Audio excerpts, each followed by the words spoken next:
Ooh. Hi guys, my name is Chris Ord. I am the Faith Formation Coordinator here at St. Hedwig. What that means is I'm in charge of all your classes. Sadly, we're not having classes right now, and so instead of your normal teacher, it's going to be me in these videos. Hello, how are you? Welcome. Today is the feast day of my very favorite saint, St. Patrick. The reason he is my favorite saint, among other reasons, is because today is my birthday on St. Patrick's Day. Crazy, right? You can probably tell that I like St. Patrick's Day because I'm wearing green today. Are any of you guys wearing green for St. Patrick's Day? Huh? Something we like to do in the Catholic Church is wear different colors to symbolize different times of the year. And that's what we're going to talk about. All right? Sound good? Let's do it. Have you ever noticed that the year goes around kind of like a circle, right? You begin the year in winter, you go to spring, summer, fall, and you're back to winter again. Well, the church year works exactly the same way. Where do we start? We start in Advent, though.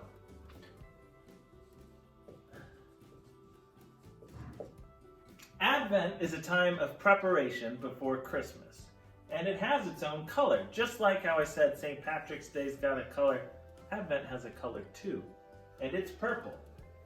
You might remember the purple and even pink candles that we see in the Advent wreath as we prepare for Christmas. The next season in the church year is, you guessed it, Christmas. We all know what Christmas is. It's when we celebrate the day that Jesus was born. And it lasts longer than the one day. It's actually a whole season that goes on after the day of Christmas. And it has its own color too. I don't have a white marker, so we'll just do a black one like this to show the color white on the inside there. The next season is that we call ordinary time. Ordinary time sounds really boring. It doesn't have the greatest name in the world, ordinary, right? With Christmas, ordinary time. But ordinary time is one of the most exciting times of the year. It's where we talk a lot about Jesus' life, and it's where we spend most of our time growing as Catholics. And that's why the color for ordinary time is green. It's also one of the longest parts of the year, and we actually do it twice, as you'll see in a little bit. After that span of ordinary time, we get to the time that we're in right now, which is Lent. Lent. You probably already know the color because we see it when we go to Mass, but that color is purple. Just like Advent, because purple is our symbol of preparation and of waiting and of being calm and spending time to think about our lives. That's why Advent, when we prepare for Christmas, is purple, and Lent, when we prepare for Easter, is purple. Which brings us to the next part, Easter. Easter is coming really soon, and it's one of the biggest times of the year for us, because we celebrate something really special during Easter. That's when Jesus died and rose again for us. It's another white time. The most special times in our year, Christmas and Easter, are white. And that's a symbol of joy, and it's a symbol of God and His purity. Next we have, once again, another ordinary time. Ordinary time has a boring name, but is one of the most important parts of our year. And like I said, it's one of the longest ones. Here we go. These are the different colors that we see in Mass throughout our church year.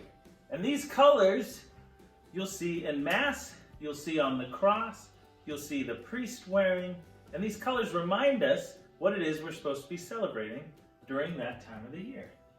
All right, so what we're going to do is we're going to play a game really quick. So look at here real quick. We'll review. Advent is purple, right? Christmas is white. Ordinary time, green. Lent, also purple. Easter, also white. Got it? Yeah? Good. So what I'm going to do is I'm going to show you a color. right? The room will change and you'll see a color. And the first one in your family to shout out the right time of the church year will get a point. Does that sound good? Do you understand? Yes, you have to be the first one to shout. Whoever shouts first, they're the ones that win, as long as it's the right answer. All right? Are you ready? Yeah? 3, 2, 1. What time of year is it? Huh? Who got it first? There were 2 answers technically. So if you said either one of those, Lent or Advent, you're right. Congratulations, you get a point. Keep track of your own points. All right? Sounds good. Here, ready for the next one. Here we go. What time of year is it? Who said it first? Huh? It's either Easter or Christmas. Oh good, I thought I misspelled Christmas. I didn't. Who got the point? You get 1 point as well. Keep track of your own points. All right, we're gonna do it again. You ready?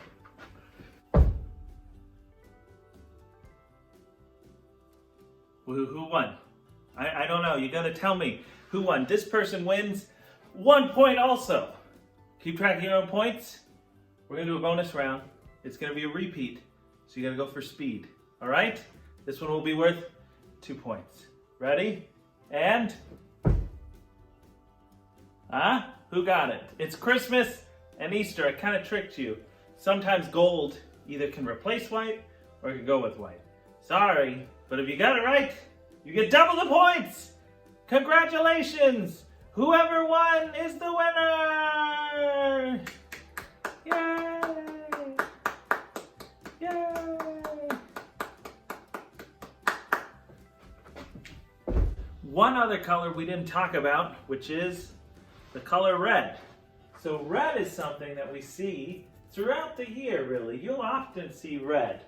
And it's a celebration of a special kind, which is for church martyrs. Those are people who love God so much that they actually died for him, just like Jesus did. So whenever we have those special saints, we celebrate it with the color red. So you'll see that throughout the whole year. We also see something really cool, which is we see Jesus' whole life play out throughout the year of the church. In Christmas, we celebrate when he was born. That's the beginning, right? We start with Advent, preparing for Christmas, and then we hit Christmas. We're celebrating his birth. During ordinary time, we celebrate his life. During Lent, we prepare for Easter, which is when he died, but also when he was resurrected, when he came back to life. And then we go back into ordinary time, we actually learn that he ascended into heaven. After he came back to life, he didn't die again. He actually rose straight from here right into heaven. And each year is just by going to Mass, we get to see the whole life of Jesus lived out, which is pretty cool, right? Ugh. All right, guys. So that brings us to the end of your class. Oh man, that was so short, right? So short. But what we're going to do is I'm going to show you a way that you can bring the celebration of the church year and of Lent into your homes. What I want you to do, and I know you may not have beautiful purple cloth like this, but if you can find anything you have that's purple in your house, and I want you to choose a place in your home that's central, that's something where the whole family is there often together, and I want you to make this decision as a family, and take whatever that purple thing is, and I want you to place it in that space, right? We don't just have to see the color of the church year in our church, but we can bring it into our homes too, right?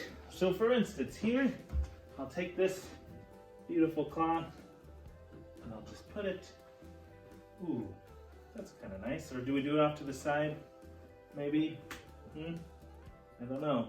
It's whatever your family wants to do, but as long as you decide together, we're gonna do that. All right? How's that? I like it. I think it looks nice.